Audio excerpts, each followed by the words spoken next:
यद्देवादेवहेळनम् देवादश्च कृमा वयम्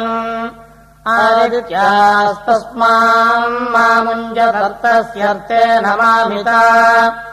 देवाजीवनकाम्यायद्वाजानृतमोदिमा तस्मान्न इह मुञ्जत विश्वे देवाः सजोषसः ऋतेन द्यावा पृथिवी ऋतेन त्वगुम् सरस्वती कृतान्नः पाह्येन सो यत्किञ्जानृतमोदिमा इन्द्राग्निमित्रावरुणौ सोमो धाता बृहस्पतिः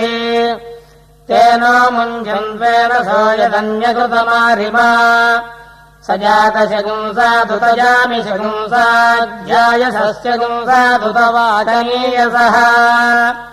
अनाधृष्टम् देवकृतम् यदेनस्तस्मात्त्वमस्माञ्जातवेदो मुमुध्ये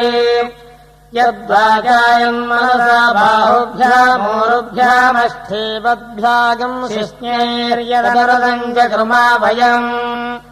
अग्निर्मादस्मादेन सः प्रमुञ्चतु च कृमयानि दुष्कृता येन त्रिलो अन्नवान्निर्बहो वयेन सूर्यम् तमसो निर्मुमोच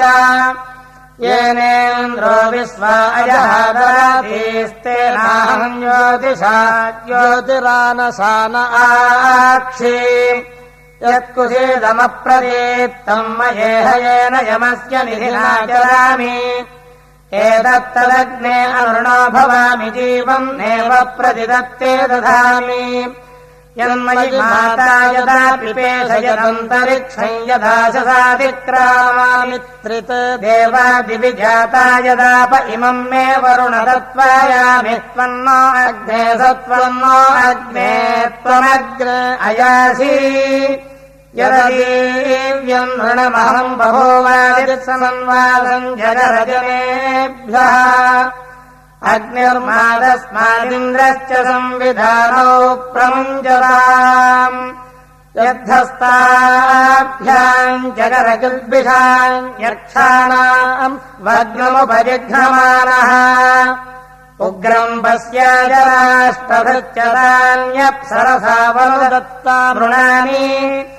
उग्रम् पश्ये राष्ट्रभृत्किल्बिषाणि यदक्षवृत्तमनुदत्तमेतत् नेन्न ऋणानृणव इत्समानो यमस्य लोके अधिरज्जुराय अवदेहेल उदुत्तममिमम् मे वरुण दत्त्वायामि त्वन्नो अग्ने सत्त्वन्नो अग्ने सङ्कुसुतो विकुसुतो निरृतो यश्च निःस्वनः ते एस्मद्यक्ष्ममनागसो दूराद्दूरमजीजतम् निर्यक्ष्ममजीजते कृत्यान्निरुदिञ्जा तेन यो ओस्मत्समृच्छादैतमस्मै प्रसुवामसि दुःशगुंसानुशगुंसाभ्याम् घनेनानुघनेन च तेनान्यो ओस्मत्समृच्छादैतमस्मै प्रसुवामसि संवर्चसा पयसा सन्तनूभिरगन्महि मनसा सगम् शिवेन त्वष्टानो अत्र विदधातु राजोऽनुमार्स्तु तन्वो ओ यद्विलिष्टम् आयुष्टे विश्वतो दधवयमग्निर्वरेण्यः पुनस्ते प्राण आयातिपरायक्ष्मगुम् सुवामिते आयुर्दाग्ने हविषो जुषाणो घृतप्रदीतो घृतयो निरेधि घृतम् पीत्वा मधुचारुगव्यम् पितेव पुत्रमभिरक्षताधिमम्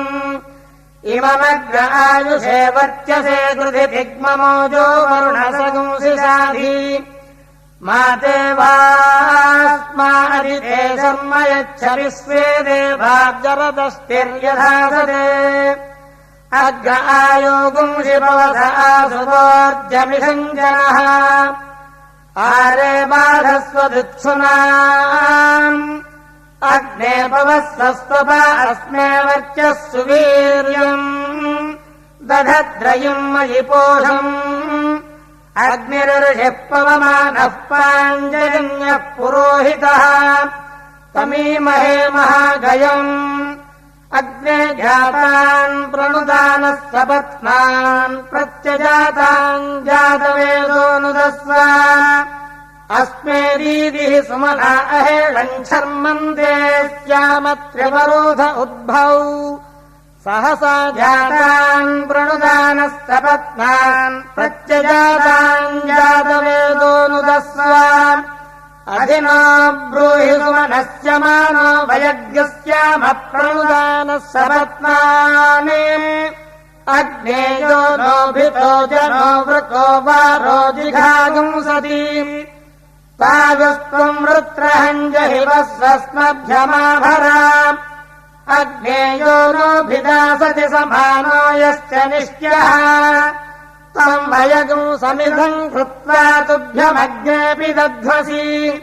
यो नश्च पादशपथो यश्च नश्च पदश्च पात् उषाश्च तस्मै निमृच्च सर्वम्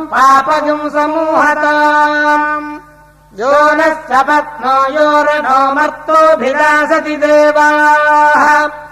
इध्वस्येव प्रक्षायतो मादस्योच्छेषि किञ्चन